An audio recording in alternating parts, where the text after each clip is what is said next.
welcome back to my channel. So today we are going to learn about the analytical method validation. What is analytical method validation? Analytical method validation is the practical act that you perform in order to confirm that the analytical method you developed or that you will be using in your lab is suitable for the intended purpose. So how do you do that? In order to do that, you check several parameters that are in the ICH guideline Q2R1. So let's discuss what are those parameters one by one. So number one, the first parameter is the specificity, or as some people call it as selectivity. During the specificity testing, what you will be doing is to confirm that your method can analyze the analyte without any interference. How do you do that? So you will inject the placebo in the sample matrix and check if there are any peaks eluting at the same retention time that as your analyte. If there's no peaks eluting at the same retention time as your analyte, you can say your method is specific for your intended analysis. Number two is the precision. The precision measures the degree of scatter between your results. In other words, that measures whether your results are close enough. So there are three levels of precision. Number one is the repeatability. What is repeatability? Repeatability is that, let's just say you will be analyzing the sample within a short period of time, and you will get the same results. Like today you do the sample, analyze the sample, and tomorrow you will perform the assay using the same solvents, same sample that you made, and if you get the same results, then you can say your method is repeatable. The next aspect of precision is intermediate precision. How do you perform intermediate precision?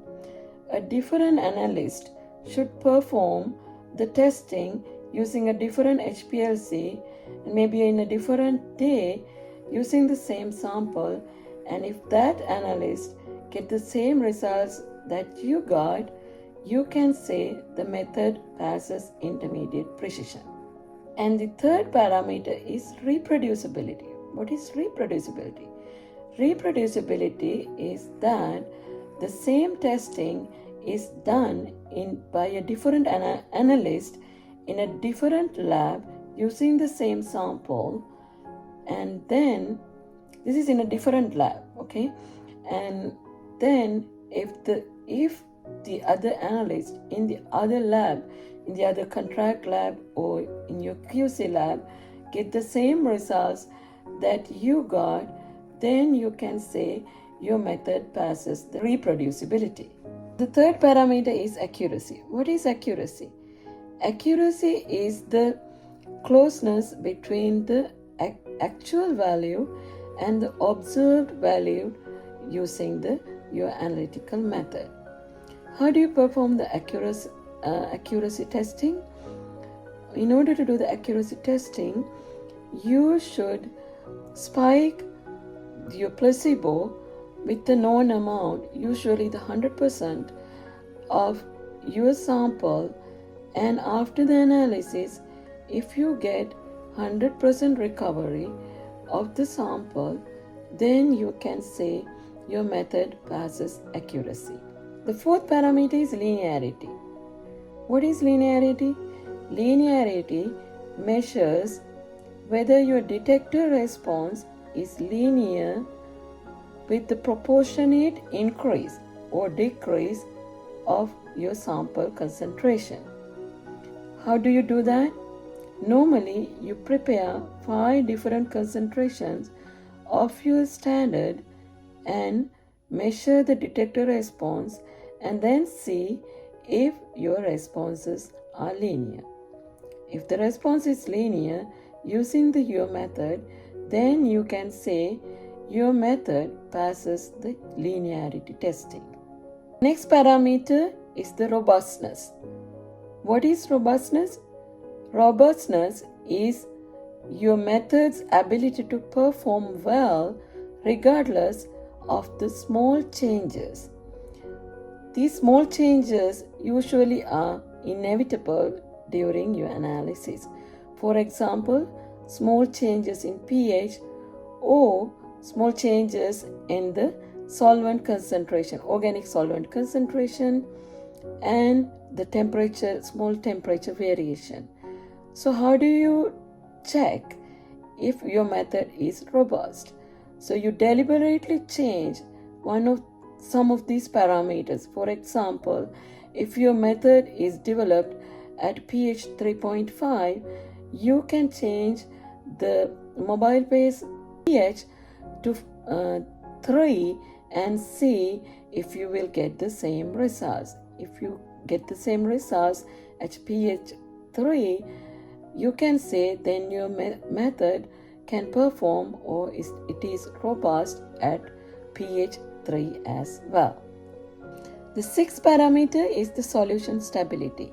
This is a very important parameter because you want to know how long your sample solution or standard solution stable in what condition.